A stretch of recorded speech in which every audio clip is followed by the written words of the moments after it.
Hey everybody, happy Friday to you. Day before a long weekend. Don't forget Valentine's Day.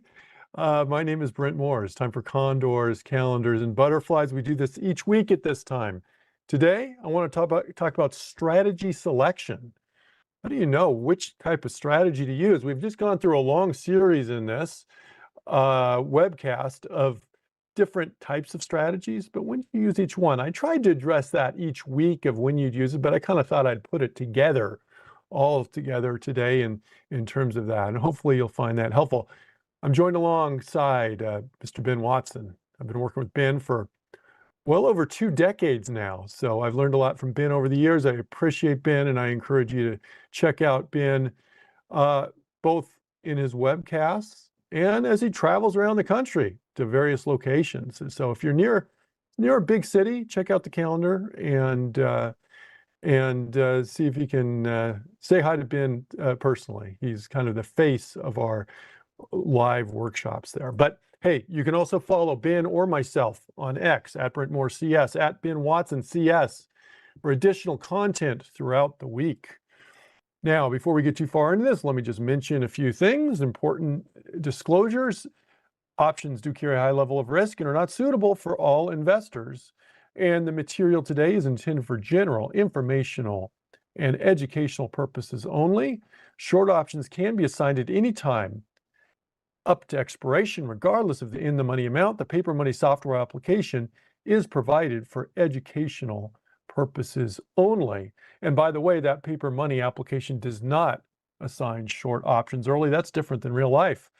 Rolling strategies can entail additional transaction costs, and all investing involves risks, including loss of principal. Let's see, what else? There's no guarantee that execution of a stop order will be at or near a stop price. Past performance is no guarantee of future results. And Schwab does not recommend the use of technical analysis as the sole means of investment research. I won't be factoring in commissions today, probably in the examples, but just realize those are something to consider. Hey, appreciate you all joining me. I see some familiar names there.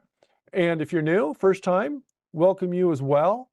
And if you're watching on a recording and you can't type in the chat, that's okay. We're glad to have you watching on the recording. Glad you're here too. Let's head on over to the Thinkorswim platform. And this is just the S&P 500 index. A little bounce today after a big move down yesterday. And we saw that big move down yesterday also in the VIX, by the way, because when the market drops or when people are more fearful, what you tend to see is a big move up in the VIX. VIX is a measure of implied volatilities on the market, okay? And that's also a measure of how expensive options are. And the direction you think the VIX is going to go, or the direction you think implied volatilities are going to go, specifically on an individual stock, can help be one of those factors that may help determine which strategy you're going to select. So what I want to go through today is I want to go through some general guidelines. They're not recommendations for you, but just some general things that people look at in terms of deciding which type of option strategy that they may consider looking at. And part of it's going to come down to your option Greeks. There are some different option Greeks that we're going to focus on. We're going to talk about theta and vega and delta. Delta tells you about the direction of the trade. Okay. Positive delta means it's a bullish, your forecast is bullish. Negative delta, your forecast is bearish. Theta, let's talk about theta here for a sec. In fact, I have a column for theta. Let's look at, Philip Morris, we just have a single option here, okay? Let's look at our theta here, and this is to your question, Harry. Look, I have a theta right here. How do we measure that? What that is measuring is the daily amount of time decay. Now, the stock, the fortunes of the whatever trade may it depend on many things other than just time decay. But if you were just to isolate just time decay, this is losing almost $5 a day, $4.98, theoretically, based on time decay, because it's negative theta, negative time decay. Now, don't get confused here, because if I go over here and pull up Philip Morris, and I look at that same position over here, and I look at the theta here, notice it shows 0.05. This is just a per, this does not factor in the 100 multiplier here. So this 0.05 here equals $5. Now, if I'm looking over here and it says $5, where was I there, of time decay, keep in mind that over here, it's going to take into account the number of contracts. I only have one contract here. If I had 4 contracts, this would be showing about $20 of time decay every day. So I'm hoping that helps you there in terms of theta and measuring theta. In general, you know, it's nice to have theta working in your direction. It's nice to have theta, which is benefiting your trade. But there's some pros and cons with that we'll get into in just a little bit. Now, there's another thing. There's implied volatility. Does your trade benefit from implied volatility, or does it get hurt by implied volatility? That's that option Greek Vega. Now, there's a question up here. Let me just answer a question here, because I think it's an important question that Harry asked. What's this market maker move? What are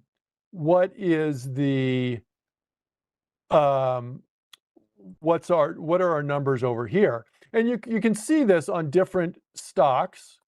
In fact, some stocks, when you look at them, let me just pull up, I don't know, Apple here. You may not even see, I can't think of an example off the top of my head right now, but you may not even see one with the market maker move here. But they're both trying to give you an expectation of the amount of move this stock will go. Now, here's the thing. This is by each expiration, February 13th. That's today. That expires in, what, 2 hours? A little less than 2 hours. Here's 5 days out. How much of a move are we going to see in the next, I don't know, 35 days on this stock? Judging from implied volatilities, it's saying about a 19 plus or minus $19 move on this. Doesn't mean going up. It doesn't mean going down. It means that's kind of a standard deviation range, up or down on this. This is just an average implied volatility. Average implied volatilities. Each individual contract has its own delta, its own theta, its own implied volatilities in Vega. So Vega tells us how much a contract is going to move, how much your trade is going to change based on a change in the implied volatility. This gives you just kind of a general idea of what the implied volatility is for the different months. Sometimes they can be higher or lower from one month to another. This one's very high right now. Why is that? Because it expires in 2 hours. When you get something that expires in 2 hours, you tend to get these higher implied volatilities showing. But if you see something with earnings coming out, you'll probably see some higher implied volatilities as well on that. Now, let's get more to where I want to go with this here right now. If you're trying to figure out what kind of trade you're going to do, we may look at things like your delta, your theta, your vega there. Those are kind of 3 major option Greeks. So I want to go through this. I'm just going to kind of fill this out.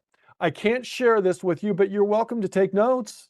I can't stop you from doing a screenshot or whatever. You know, you can take notes here if you want. This is just going to be kind of a table of general guidelines. Now, I put on some different types of trades. I can't be exhaustive in terms of every possible potential type of trade on there. It would just take all day. So I kind of narrowed it down.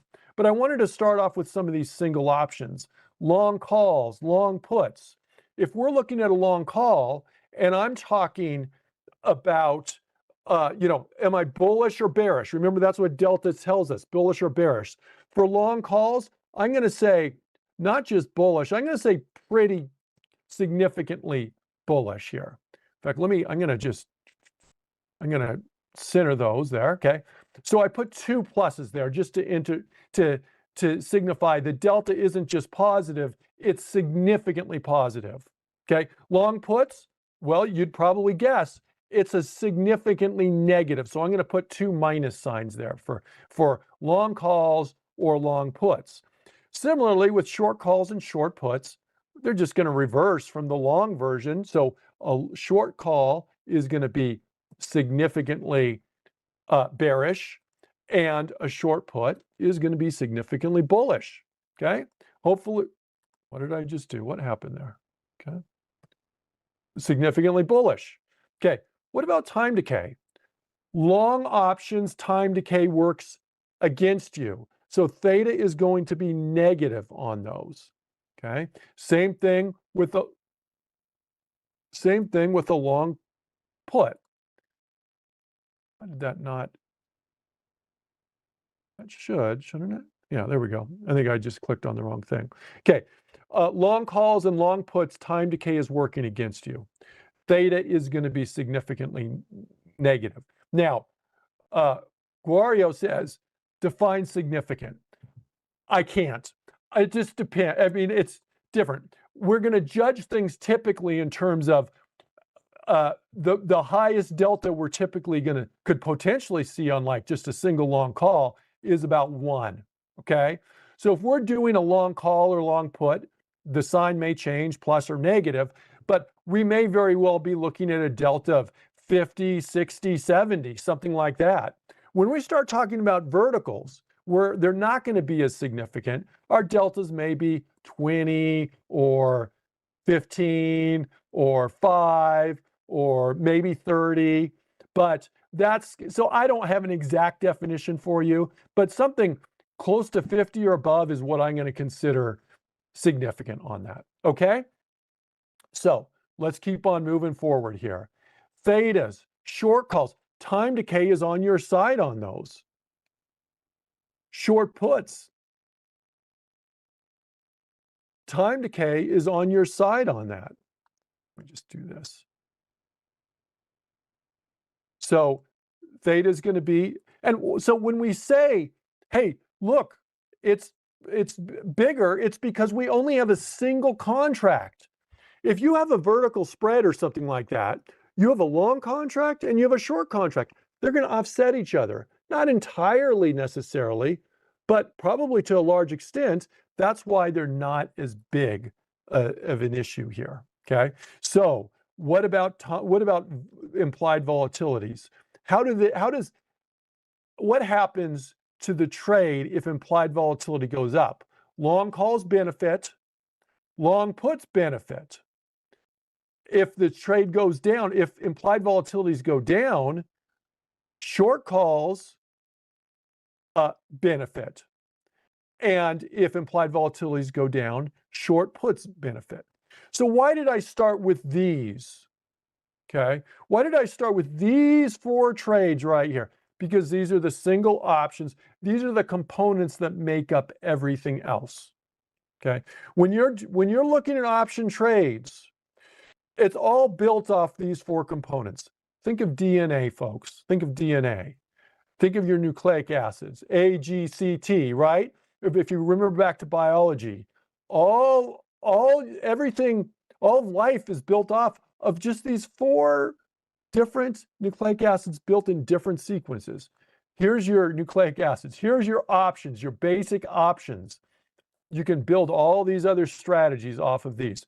So if you know these, you can actually kind of construct together what some of these others going to be, or how adding an additional leg onto your trade is going to affect the overall trade there. Okay, so let's go forward though. Let's move forward and let's talk about some others. Long call verticals, long put verticals, short call verticals, short put verticals. Notice in parentheses next to them, I have ATM for at the money or OTM for out of the money. And the reason is the Greeks we talk about are going to change depending on the strike prices and where they are in relation to the stock price. And so it's hard to just say, absolutely, it's a certain Greek. Theta is going to be this or Vega is going to be that. But the way we typically teach them with, like, say, a long call vertical is the stock's kind of in the middle and you'll have a strike higher and your long strike will be lower. And the stock will be kind of in between the two strikes. So that's what I'm calling about at the money. Now, both legs on the long call vertical can't be at the money. Both legs on the short call vertical can't be both be at the money. But I'm saying the stock's going to be kind of in between those right here. In general, though, what we're going to say is at the money long call verticals, we have positive delta. It's a bullish trade. Okay. It's a bullish trade. If we have a long put vertical, it's a bearish trade. Okay. So when I'm looking at this and I'm thinking, well, what about my long call vertical? What about time decay? Well, if it's at the money and one's in the money, one strike is in the money, one strike's a little bit out the money, they're going to largely cancel each other out. So what we're going to say is it's going to be basically neutral. Okay. Your theta is going to be offset each other to a large extent. So that's true for long call verticals. That's true for long put verticals. That's true for the Vega. That's true for the theta, the Vega and the theta. They're offset. And so I'm just putting that equal sign to kind of indicate they mostly cancel each other out on those. Now, when we get to short verticals, more often than not, if you look at our webcasts, we're teaching you do those short verticals out of the money. Do the short verticals out of the money. And so when we're doing those short verticals out of the money, a short call vertical is a bearish trade. Okay? It's a bearish trade right there. A short put vertical is a bullish trade. What about theta? Well, one reason people do these short verticals is your theta is positive. So I'm going to put positive theta there, positive theta there. Question: why, if time decay helps us out, if theta is positive, why don't we always just do short call verticals and short put verticals and not do one of these long calls or long puts where time decay works against us in a pretty significant way? And the reason is these are lower probability trades. And these are higher probability trades. But these have higher potential gains on them. These have much, much lower potential gains on them. So if you think something's going to move a long ways, you may go with something that's has a higher potential gain if it really pays off for you. Whereas these, it may go significantly your way. The stock may go your direction, but it's not going to mean that much because your lane gains are much more limited. That's the price you're paying for that positive theta. Okay, now what about Vega? Vega, same thing, negative. Now I want you to notice something here, okay? I want you to notice something. Notice that what theta is compared to Vega. Notice how they're opposite, okay? Notice how they're opposite. Theta's positive, Vega's negative. Theta's negative, Vega's positive. On single options in these basic spreads, that's how it is. And that may help you out on that, okay? So just as you're kind of thinking through those. It gets a little bit more muddled here when we start looking at some of these other types of trades, but that's what we're going to be looking at right now. Now, let's go to kind of the main strategies what we talk about in this class, probably more than others. And these are these neutral trades, okay? These are these neutral trades. Let me go here. Long calendars, just a calendar spread. It's neutral, okay? Short iron condors. Iron condors. Oh, hold on. They're neutral. Butterfly spreads. They're neutral. Ah, here we go. They're neutral. These three are all neutral. So how do you decide when to do one versus another? Well, let me actually mention this first.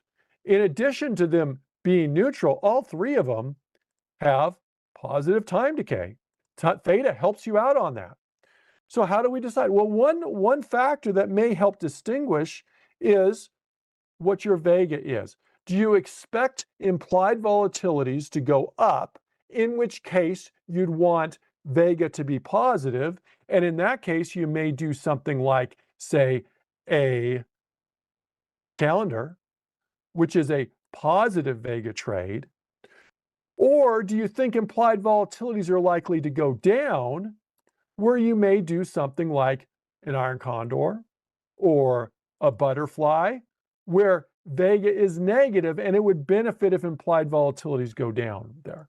So do you see how, as we build this up, maybe as you understand this, you can help decide, yeah, I'm bullish, but I think implied volatility is going to go up or down or whatever, how it may affect the trade. Now, this doesn't tell you everything. Before you trade any type of trade, what you're going to do is you got to decide what whether you're bullish or bearish and how much and where your break evens are and how much you're willing to risk and things like this. But this is just going to be kind of a general guideline for you. Okay, now, long straddles or long strangles, that's kind of outside this class typically, but I thought it'd be, I probably should mention it. And here's what I'm going to do on this one. I'm going to say I put in a double plus and a double minus. And why did I do this? Because what's a long straddle? A long straddle is just made of a long call and a long put. So it's kind of a weird trade because the delta, if you just do a long straddle, will probably not show much. But the reality is you want the stock to either go up a long ways or down the long ways. So hence I'm putting this in there like this. As you look at these, just realize, remember, they're built off these four components. So whichever components you're building it from, you're going to, in some way, kind of sum up the Greeks on those. Okay, now I don't want to spend, I want to get to some actual trades here. So I'm going to kind of go relatively quickly here. Long straddle, what do we got? Theta, it's going to be, look, my long call and my long put are both have negative theta. And so my theta is going to be pretty significantly negative in that case. My long call and my long put are both pretty significantly positive vega. So I'm going to put pretty significantly positive vega here. Long call diagonals are bullish. Long put diagonals are bearish. And theta on these, well, diagonals are typically going to have a positive theta on those. Time decay generally benefits you on diagonal spreads. One way to kind of think of them is like calendars, but more directional, okay? And since calendars have a positive vega, we're going to say these diagonals generally are going to have a positive vega. When I'm talking about these Greeks, that's generally as they're starting out the trade. And no matter what the trade does, if you have a single option, these Greeks will kind of, a long call will always have positive delta and a negative theta. But most of these other vertical types of spreads, it probably is going to largely just depend on the subsequent movement of the stock, how those Greeks are. Okay, let's finish it up. Long synthetics, we've talked about those in this class as well. Those are quite bullish. We're trying to sort of mimic stock, even though there are some significant differences between synthetics and stock. So we're going to make that quite bullish. But long synthetics, you have a long call, you have a short put. The Greeks largely cancel each other out. And therefore, both your theta and vega are going to be pretty neutral. And with a covered call, we have a short call but we have long stock, therefore it's bullish, and the stock doesn't have any theta, but the call does, negative theta. So it's going to be negative theta, and it's going to be a positive vega. Okay, so I'm going to call that complete on the chart there. All right, now I want to now take this and I want to talk about actually doing trades off of this chart here. Okay, so if you wanted to, I'll put this up for just one more sec here, just so if you want to take a screenshot or something like that, you could do that, or take notes, finish taking your notes. But when you're deciding on the type of trade you're going to do, probably the most fundamental question is, are you bullish or you're bearish? Okay, that's going to go to our delta column. If I'm super bullish on something, I may not even want to mess around with a vertical spread where I'm capping those gains there. Oh, I may have said that wrong. Chris, thank you. Covered call, I put negative theta on that. Time decay helps you out on that. It's a short call. So I completely messed that up. Okay, so thank you for catching me on that, Chris. I appreciate that. And our vega is going to be the opposite of that. So I just reversed those there. So if you are taking notes, scratch out that initial note on that covered call and change that. So I appreciate you on that. Okay, now delta. Remember what I said earlier. Just I'm saying it again because I think it's important. If I think something's going to move up significantly, it may behoove me to do something like a long call, long put, even though the cost is that theta is there. The theta is like that. Okay, so that is that. So there may be times when you decide to do that. In this webcast, probably more often than not, we're doing kind of, strategies that we try and take advantage of the positive time decay, such as these type strategies here, or the covered call where time decay helps you out, or diagonal spreads where time decay helps you out. But just realize there may be times when you don't want to do that. Let's move this over here. Okay, so let's go, and I want to pull up the VIX here for a sec. This is the VIX. The VIX is fairly high. When we're trying to decide what strategy to do, and I'm looking at this, and I say, hey, the VIX is where it is right here. Do I think it's going to kind of continue to trend up like that? Or is this something where I think VIX spikes and it's going to come back down? VIX spikes and it comes back down. Is this going to come back down? I don't have a crystal ball. I can't tell you what it's going to do. But the assumption I'm going to make is we've had some jitters in the market. Some of it related to what we call an AI trade, or people concerned about AI and effects on the economy and whatnot, or in the stock market. And so implied volatilities have gone up. If you think it's going to last or going to continue to go up, then I may look for something that's a positive vega trade. I'm going to go with the assumption that implied volatilities are going to settle down a little bit, not just for the S&P 500, which is what this says, which is what this is an indication of. I'm going to say for most individual stocks, obviously not every stock, implied volatilities are likely to settle down going forward. And therefore, I'm going to focus a little bit more on trades right now that are negative vega trades. Here's your negative vega trades. Iron condors, butterflies. Okay, this class is condors, calendars, and butterflies, right? Here's kind of the three core trades that we do in this class. Two of those three have negative vega. So now they're kind of neutral, but we can skew them as well. So let's look at this. Let's give you an example here. So I'm going to go to Apple, okay? AAPL. Here's Apple. Apple's had quite a run here, and you got to come up. Are you bullish? Are you bearish? Are you more neutral? Here's what I'm going to do. I'm going to throw up that volume profile on this graph, okay? Apple had a good run. It fell. It recovered. It fell. Here's where the volume has been. Here's where the trading has been on Apple right here. This is showing the price where the action has been. It's kind of bimodal, if you will, right there on there. We're right in here. I'm going to assume we're more or less neutral-ish on this stock, okay?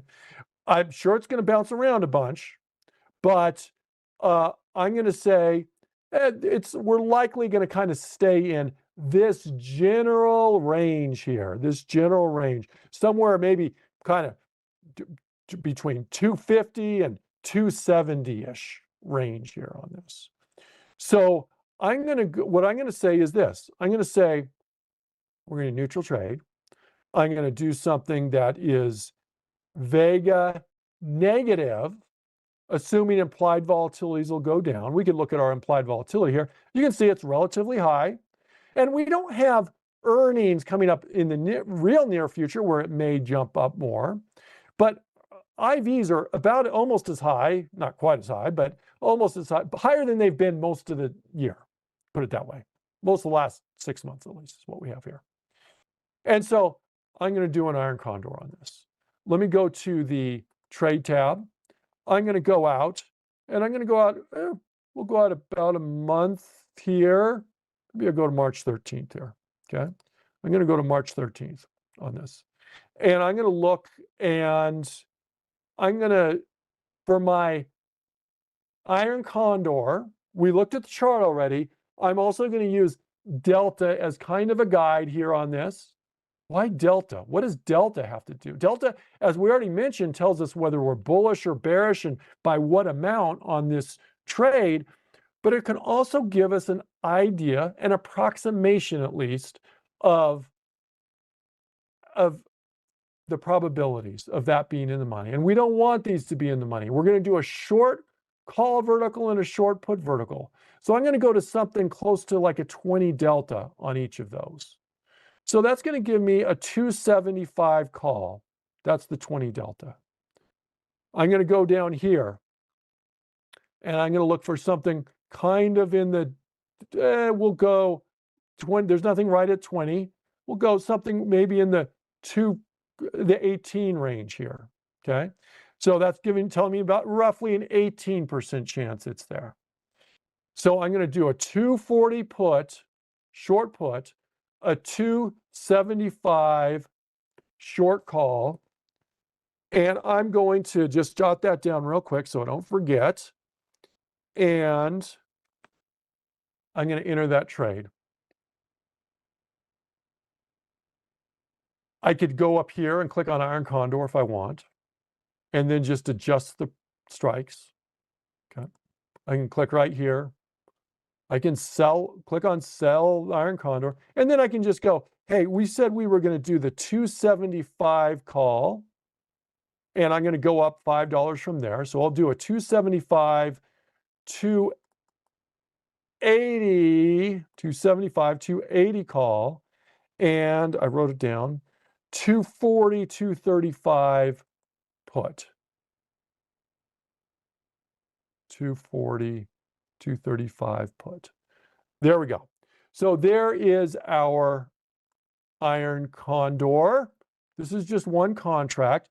Let's analyze this trade here right now. Let me go to Analyze Trade, and let's go to Risk Profile. This is what it looks like, okay? Now, this is probably going to be a little bit of a higher probability trade, but there's a consequence to the higher probability trade, and that is we risk more. Here's the break even. We risk more, that's the distance between here and here, than we potentially gain on this, which is the distance between here and here. So this is, remember we said higher probability trades, you're losing something. What are you losing? You're losing that reward to risk ratio on that. Now, when I look at it, I can go and I can say, well, look, I mean, here's the max loss. Around 235 is the max loss on that. Here's the max loss on this. Around 280 is the max loss on this. And so there we go. You know, you're only going to do this if you're more neutral on this. How's implied volatility going to help us out? Well, let me just add in a price slice. Implied volatility, -8 on our Vega. What does that mean? It means every point that implied volatility drops, we would expect approximately an $8 benefit on our trade. Or if implied volatility goes up a point, we'd expect an $8 detriment to the trade there. Our expectation was implied volatility would drop.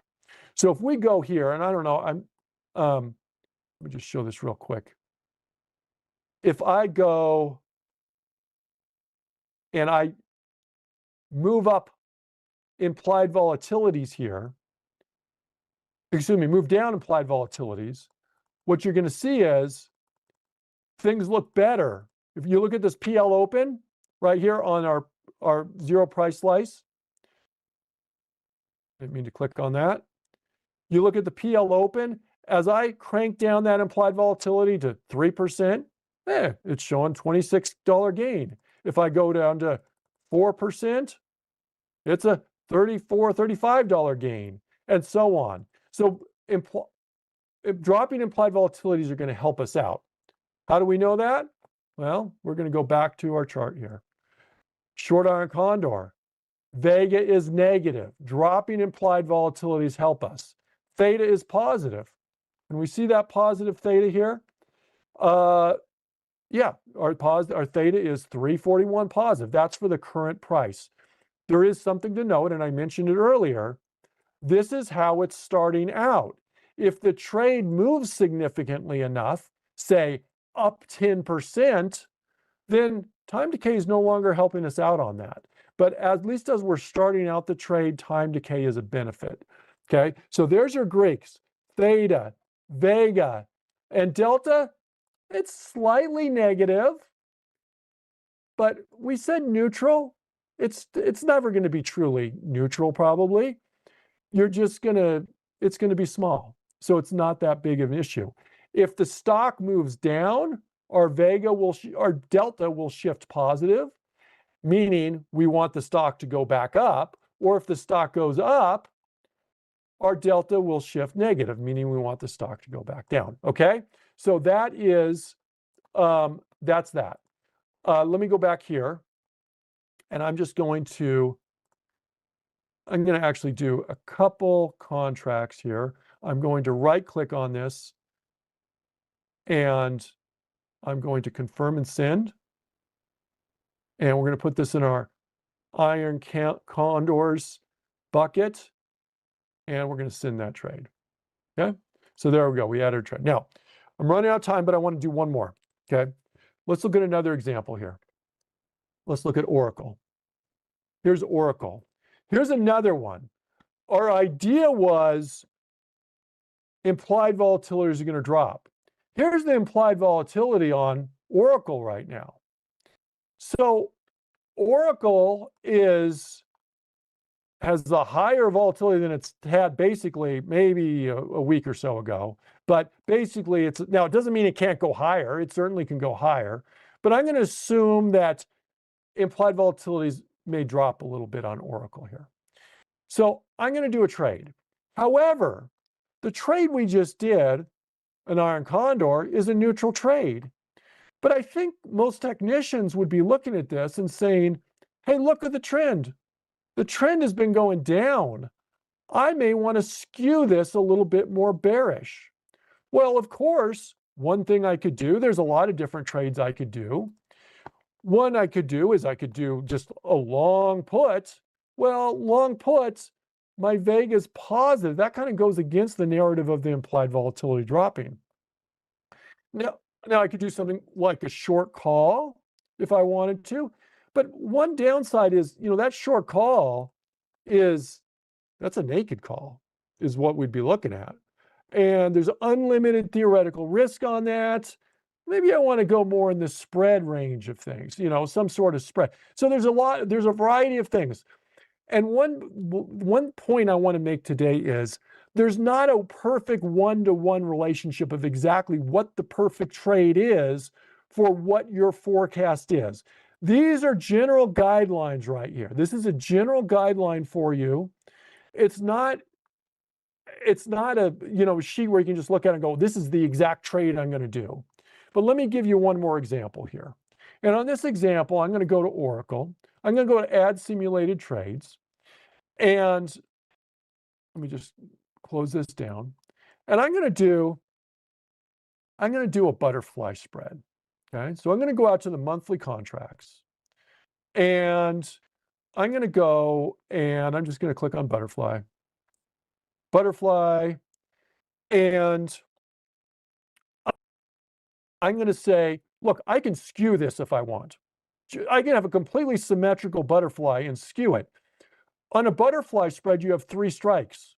The middle strike is where you want the stock to go. So if my stock's at 160, but I think it's going to head down closer to, say, 150, then what I could do is, one thing I can do is I can simply just say 150 is going to be my strike.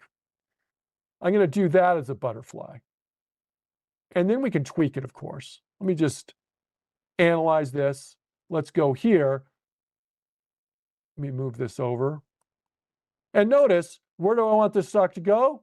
150. Here's another thing. Butterfly spreads, hold on one sec. Butterfly spreads, you're likely going to want to not just go with the default 1 strike interval apart, okay? So what you can do is you can say, well, I'm going to say 170, and we'll make it equidistance right here, 130. And now you've spread it apart a little bit more there, okay? And here we go. Now, there's pros and cons on this. Look at the risk profile on this trade. We can potentially gain a lot more than we can lose on this. That's kind of nice. But if we were to look at the probability would be lower on this. I can shift this if I want, though. If I want to adjust the probabilities on this, you can tweak it, okay? You can tweak it. And I'm going to have to wrap up with this here, folks. I can go and say, well, I don't like, if this goes down a bunch, maybe I shift this to like this, because this right now is going to be a pretty low probability trade. I could do this and then really shift it. And if I want to, I could skew it up a little bit. This is a pretty bearish stance I have on it right now. Here's the current price, 160. I believe that should be right. Yeah, 169. Here's the current price. This is bearish, but I have just shifted this from a low probability trade to a high probability trade. It doesn't matter how much this goes down. I still am in profitable territory on that. Now, my risk, if it goes against me, goes up, is a little bit more than it was before. More often than not, when we're looking at butterflies, we're probably skewing them, to be very honest, because butterflies typically, when we're looking at this, butterflies typically tend to be lower probability trades. So next to long butterfly, I'm just going to say I often skew them or make them unbalanced to try and improve the probabilities on that trade there. Okay? All right, everybody. I am out of time. Hopefully this is, this isn't a recommendation of any strategy. This is just, I want to get you thinking about what types of trades would make sense for what types of, what kind of profiles you have there. I had that initial little mess up on my covered call, but I think we corrected that. And I think the rest are correct there. But Everybody, thanks for joining me today. Coming up next, we've got market and sector analysis. Mike Fairborn teaches that class, I believe. Make sure you check that out. Make sure you follow Ben and I on X at Britmore CS, at Ben Watson CS. And make sure you also check out some of our other webcasts, including our trading index options class, which is, I'm trying to find the time, Wednesdays, 3 o'clock Eastern time. Ben Watson teaches that class. It's a great class. Index options. Everybody, we'll see you all same time next week. Bye-bye.